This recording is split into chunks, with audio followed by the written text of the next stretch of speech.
Assalamualaikum warahmatullahi wabarakatuh. Perkenalkan, nama saya Dayu Praginati, nomor stambuk 196602145. Di video pembelajaran kali ini, saya akan menjelaskan bagaimana cara mengerjakan soal LPS dasar dan LPS delusian, serta bagaimana investasi pada instrumen utang dan instrumen ekuitas. Baik, langsung saja kita ke video penjelasannya. Soal pertama, soalnya seperti ini. Yang diminta, hitunglah LPS dasar untuk tahun 2020 dan hitunglah LPS delusian untuk tahun 2020. Untuk menjawab soal LPS dasar untuk tahun 2020, pertama-tama kita harus membuat tabel perubahan jumlah saham, di mana tabel ini berpatokan pada soal di slide pertama, yang berisikan tanggal, perubahan, serta jumlah lembar saham biasa yang beredar. Pada tanggal 1 Januari 2020, saldo awalnya senilai 1 juta. Kemudian, pada tanggal 1 Maret 2020, perusahaan mengeluarkan saham sebanyak 150.000. Jadi, total per tanggal 31 Maret sebesar 1.150.000. Kemudian, pada tanggal 1 Juni 2020, terjadi pemecahan saham menjadi 1. Dari 1.150.000 menjadi 2.300.000. 2.300.000 ini dari penjumlahan 1.150.000 ditambah 1.150.000. Kemudian, pada tanggal 1 September 2020, perusahaan membeli saham treasury sebanyak 500.000 lembar. Kenapa disebut saham treasury? Karena saham yang dikeluarkan atau dijual oleh perusahaan pada tanggal 1 Maret 2020, kemudian perusahaan membeli kembali saham tersebut. Kenapa angka 500.000 di sini dalam kurung atau berarti kurang? Karena jika perusahaan ingin membeli saham harus mengeluarkan dana, jadi otomatis angka 500.000 di sini harus menggunakan tanda kurung. Jadi, per tanggal 31 September 2020, total lembar saham biasa yang beredar sebanyak 1.800.000. Kemudian, pada tanggal 1 Desember 2020, perusahaan kembali mengeluarkan saham sebanyak 250.000 lembar. Dan pada tanggal 31 Desember 2020, saldo akhir perusahaan sebanyak 2.050.000.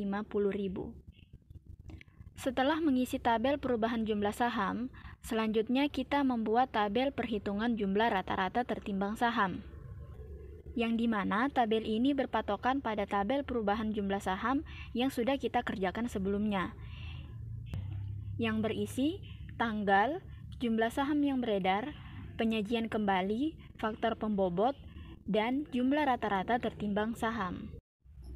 Pada tanggal 1 Januari sampai 1 Maret, jumlah saham yang beredar sebanyak 1 juta lembar. Penyajian kembalinya 2. Kenapa 2? Karena pemecahan saham dianggap telah beredar sejak awal tahun, sehingga diperlukannya penyelesaian atas transaksi saham sebelumnya. Kemudian, faktor pembobotnya 2:12. Kenapa 2? Karena 1 Januari sampai 1 Maret terhitung 2 bulan. Jadi 2 bulan per 12 bulan. Kemudian jumlah rata-rata tertimbang sahamnya sebanyak Rp333.333 dari jumlah saham yang beredar dikali penyajian kembali dikali faktor pembobot dibagi 12. Selanjutnya, pada tanggal 1 Maret sampai 1 Juni, jumlah saham yang beredar sebanyak 1.150.000. Penyajian kembalinya 2 sama seperti sebelumnya, dan faktor pembobotnya 3:12. 3 dari 1 Maret sampai 1 Juni terhitung 3 bulan, jadi 3 bulan banding 12 bulan. Jadi, jumlah rata-rata tertimbang sahamnya sebanyak 575.000. Pada tanggal 1 Juni sampai 1 September, Jumlah saham yang beredar sebanyak 2.300.000. Penyajian kembali 1 atau tidak ditulis. Kenapa tidak ditulis? Karena pada tanggal 1 Juni tahun 2020 terjadi pemecahan saham 2 menjadi 1. Dilihat pada tabel perubahan jumlah saham sebelumnya. Selanjutnya, faktor pembobotnya 3:12.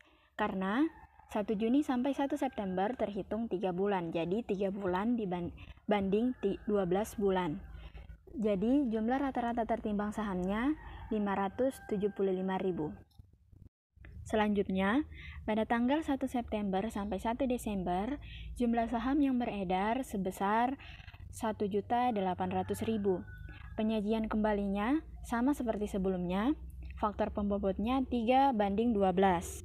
Karena 1 September sampai 1 Desember terhitung 3 bulan, jadi 3 bulan banding 12 bulan. Jadi jumlah rata-rata tertimbang sahamnya sebesar 450.000. Pada tanggal 1 Desember sampai 31 Desember, jumlah saham yang beredar sebanyak 2.050.000. Penyajian kembalinya sama seperti sebelumnya. Faktor pembobotnya 1:12 karena dari 1 Desember sampai 31 Desember terhitung 1 bulan. Jadi 1 bulan banding 12 bulan. Jumlah rata-rata tertimbang sahamnya Rp170.833. Jumlah rata-rata tertimbang saham yang beredar sebanyak 2.104.166. Setelah mengerjakan tabel perubahan jumlah saham dan tabel perhitungan jumlah rata-rata tertimbang saham, barulah kita akan menghitung LPS dasarnya. Rumus LPS dasar yaitu laba bersih residual dikurang laba bersih dikurang dividen saham preferen. Laba bersihnya sebesar 5 juta sesuai dengan di slide pertama tadi, dan dividen saham preferennya 1.500.000 dikali 10%. Kenapa bukan 1.500.000? Karena 1.500.000 merupakan nilai par dan bukan dividen saham preferen. Jadi 1.500.000 tersebut harus dikalikan 10% baru bisa menjadi dividen saham preferen. Selanjutnya, 5 juta dikurang 150.000 sama dengan 4.850.000. Nah, setelah kita mengetahui laba bersih residualnya, barulah kita akan menghitung LPS dasarnya. Rumusnya, LPS dasar sama dengan laba bersih residual dibagi jumlah rata-rata tertimbang saham biasa. Jadi, 4.850.000 dibagi 2.104.166. Hasilnya 2,3. Untuk menghitung LPS dilusian pada tahun 2020, terlebih dahulu kita harus membuat tabel peningkatan laba. Di kolom opsi, peningkatan labanya nil karena pada tahun 2020 tidak terjadi peningkatan laba. Selanjutnya masih pada kolom opsi, penambahan saham yang diterbitkan tanpa imbalan 60.000 dikali 30 kurang 25 dibagi 30. Datanya diambil dari soal pada slide 2. Jadi peningkatan jumlah saham biasa banyak 10.000 lembar. Sehingga laba per saham inkrementalnya nil atau 0. Karena 0 bagi 10.000 hasilnya 0. Pada kolom saham preferen kumulatif konversi, peningkatan labanya yakni 1.500.000 dikali 10%. Jadi totalnya 150.000.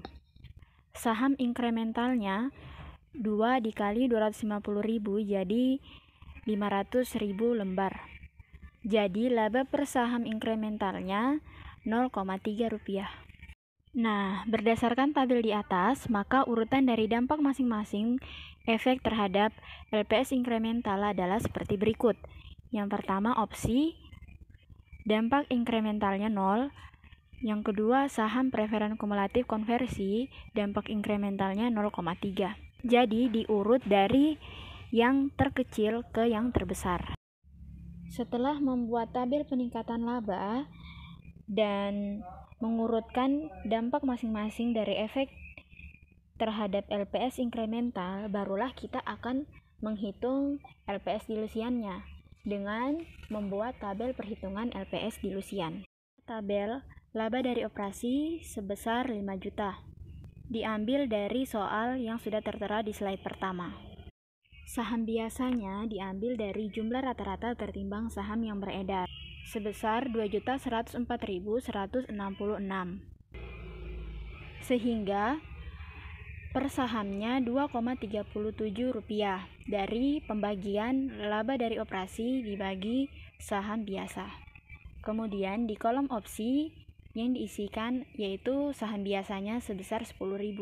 Diambil dari tabel peningkatan laba yang sudah dikerjakan sebelumnya.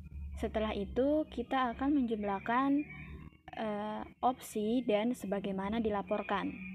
Jadi laba dari operasi 5 juta, saham biasanya 2.104.166 ditambah 10.000 jadi 2.114.166. Kemudian baru dibagi dan per sahamnya Rp2,36. Bersifat dilutif karena lebih rendah dari saham sebelumnya. Kemudian pada kolom saham preferen kumulatif konversi, laba dari operasinya 150.000, saham biasanya 500.000 diambil dari tabel peningkatan laba yang sudah dikerjakan sebelumnya.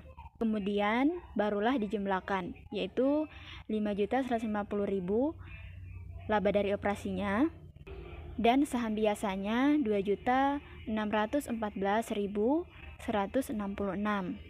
Kemudian dibagi dan hasil per sahamnya Rp1,97 yang bersifat dilutif karena lebih rendah dari saham sebelumnya.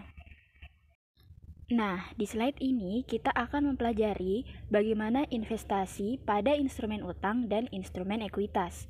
Karakteristik instrumen utang yang pertama, terdapat nilai jatuh tempo yang mencerminkan nilai harus dibayar ke pemegang surat utang pada tanggal jatuh tempo. Yang kedua, terdapat tingkat bunga yang menyebabkan timbulnya kewajiban pembayaran bunga secara berkala. Yang ketiga, terdapat tanggal jatuh tempo yang menunjukkan kapan utang harus dilunasi. Selanjutnya, investasi di instrumen utang diatur dalam PSAK nomor 55 revisi tahun 2014. Investasi di instrumen utang dapat diklasifikasikan menjadi yang pertama, aset keuangan yang diukur pada nilai wajar melalui laba rugi. Yang kedua, investasi dalam kelompok dimiliki hingga jatuh tempo. Yang ketiga, pinjaman yang diberikan dan piutang. Yang keempat, aset keuangan yang diklasifikasikan dalam kelompok tersedia untuk dijual. Pinjaman yang diberikan dan piutang serta aset keuangan dimiliki hingga jatuh tempo dicatat menggunakan biaya perolehan diamortisasi. Berdasarkan ada tidaknya pengaruh signifikan atau pengendalian yang dalam beberapa kasus dapat ditunjukkan dari persentase kepemilikan di instrumen ekuitas. Perlakuan akuntansi untuk investasi di instrumen ekuitas dapat dibedakan seperti tabel berikut. Tidak ada pengaruh signifikan, persentase kepemilikannya kurang dari 20%. Perlakuan akuntansinya menggunakan metode nilai wajar. Acuan PSAK-nya menggunakan PSAK 55 revisi tahun 2014. Terdapat pengaruh signifikan jika persentase kepemilikannya antara 20% sampai 50%. Perlakuan akuntansi menggunakan metode ekuitas. Acuan PSAK-nya menggunakan PSAK nomor 15 revisi tahun 2013.